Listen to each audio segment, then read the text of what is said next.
Hi folks, Jacinta Lawler here, Managing Director of Fundamental Life and Pensions. Today I'm going to touch briefly on the subject of income protection. So, income protection benefit, or permanent health insurance, or disability benefit as it's also known. This is a type of cover that you take out to replace your income if you're unable to work due to illness or injury. If you cannot work, will you still have an income coming in, or will it be vastly reduced? If that is the case, then you really need to look at putting some of this cover in place. A lot of employees assume that their employer won't see them stuck if they're unable to work. But realistically, most employers cannot afford to continue paying the salary for an absent employee. This is why income protection cover is so important. Can you or your family survive on the state disability benefit? At the moment, it's €224 per week. That's a little under 12,000 per year. Most families simply cannot afford to live on just this. And if you're self-employed, you're not entitled to the state disability benefit.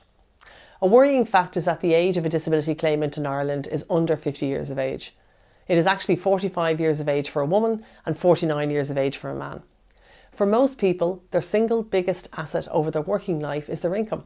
It funds their home, their car, their pension fund, their savings, and their day-to-day family living. This is simply too valuable an asset not to protect. The beauty of income protection is that the government allows you to claim full tax relief on the premiums. This is a great incentive, especially if you're self-employed. So, if you know that this is an area you need to address or that your clients need to address, please give us a call. As usual, we remind you of the Fundamental Life and Pensions Guarantee, a 1-hour investigation meeting on us to cover your areas of concern. We guarantee you that you'll find this a worthwhile exercise. You have everything to gain and nothing to lose.